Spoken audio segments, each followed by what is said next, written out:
ಇನ್ನು ಯಾವುದೇ ಸೀಸನ್ ಆದ್ರೂ ನಾವು ಬಿಗ್ ಬಾಸ್ ಕನ್ನಡದಲ್ಲಿ ನೋಡಿರೋಂಥದ್ದು ವೈಲ್ಡ್ ಕಾರ್ಡ್ ಎಂಟ್ರಿ ಬಂದ್ರೆ ಮನೇಲಿರೋ ಈಕ್ವೇಶನ್ ಬದಲಾಗುತ್ತೆ. ಯಾಕಂದ್ರೆ ಅವರು ವೈಲ್ಡ್ ಆಗಿ ಒಂದು ಎಂಟ್ರಿ ಕೊಡ್ತಾರೆ, ವೈಲ್ಡ್ ಆಗಿ ಪರ್ಫಾರ್ಮ್ ಮಾಡ್ತಾರೆ ಅಂತ. ಬಟ್ ಈ ಸೀಸನ್ ಅಲ್ಲಿ ಅವ್ರು ಬಿಟ್ಟು ಬೇರೆ ಎಲ್ಲರೂ ವೈಲ್ಡ್ ಆಗಿದ್ರು. ಅವರಿಬ್ರು ಸ್ವಲ್ಪ ನಾರ್ಮಲ್. ಪವಿ ಅವರಾದ್ರೂ ಒಂದು ಪಕ್ಷ ಸ್ವಲ್ಪ ಪರ್ಫಾರ್ಮೆನ್ಸ್ ಎಲ್ಲ ನೋಡಿದ್ವಿ, ಬಟ್ ಅವಿ ಅವ್ರು ತುಂಬಾ ಸಾಫ್ಟ್ ಆಗ್ಬಿಟ್ರು ಅಂತ ಅನ್ಸ್ತು. ಅವರಿಬ್ರ ಬಗ್ಗೆ ಏನ್ ಹೇಳ್ತೀರಾ? ನಾವೇ ವೈಲ್ಡ್ ಆಗಿ ಆಡ್ತಾ ಇದೀವಿ, ನಾವೇ ರಕ್ತ ಸುರಿಸ್ತಾ ಇದೀವಿ. ಇನ್ನೊಬ್ಬ ಯಾರೋ ಹೆವಿ ವೈಲ್ಡ್ ಮನುಷ್ಯ ಬಂದಿದ್ರೆ ಮನೇಲಿ ಏನಾಗಿರೋದು ಲೆಕ್ಕ ಹಾಕೊಳ್ಳಿ. ಮನೇಲಿ ಏನಾಗ್ತಿತ್ತೋ ಇಲ್ಲ, ನೋಡೋರ್ಗೆ ಇನ್ನ ಹುಚ್ಚಿಡ್ತಿರೋದು, ನೋಡೋರ್ ಕೇಸ್ ಆಗೋಗ್ಬಿಟ್ಟಿರೋದು, ಹೊಡೆದಾಟ ಕಿತ್ತಾಟ ರಕ್ತಪಾತನೇ ಆಗ್ತಾ ಇದ್ದಿದ್ದು.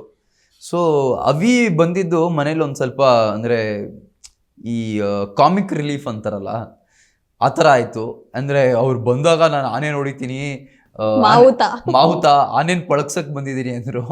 ಈಗ ಆನೆಗೆ ಹುಲ್ಲಾಗ್ತಾ ಇದ್ದಾರೆ. ಅಂದರೆ ಅವರು ವಾರ ವಾರ ಬರ್ತಾರೆ. ಸ್ಟಾರ್ಟಿಂಗಲ್ಲಿ ಅವ್ರು ಮಾಡಿದ ಮೇಜರ್ ತಪ್ಪು ಡಿಸಿಷನ್ ಏನು ಅಂದರೆ, ನಾನು ವಿನಯ್ ಮೈಕಲ್ ಇರೋ ಟೀಮಿಗೆ ಬಂದು ಸೇರ್ಕೊಂಬಿಟ್ರು. ಆಪೋಸಿಟ್ ಟೀಮಲ್ಲಿ ಇದ್ದಿದ್ರೆ ಇದಾಗ್ತಾ ಇದ್ರು.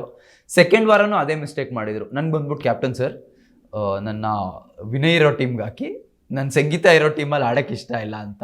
ಆ್ಯಕ್ಚುಲಿ ಸಂಗೀತ ಇರೋ ಟೀಮಲ್ಲಿ ಹೋಗಿ ಆಡಿದ್ದಕ್ಕೆ ಅವ್ರಿಗೆ ಉತ್ತಮ ಬಂದಿದ್ದ ಆ ವಾರ. ಈ ಟೀಮಲ್ಲಿ ಇದ್ದಿದ್ರೆ ಅವ್ರಿಗೇನು ಬರ್ತಾ ಇರಲಿಲ್ಲ, ಆದರೆ ಅವರು ಕಾಣೆ ಆಗೋಗಿರೋರು.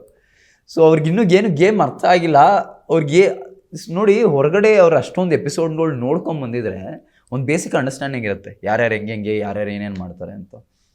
ಅವರು ಏನೇನೋ ಮಾಡ್ತಾ ಇದ್ದಾರೆ. ಯಾರಂದರೆ ಈಸ್ ವೆರಿ ಕನ್ಫ್ಯೂಸ್ಡ್.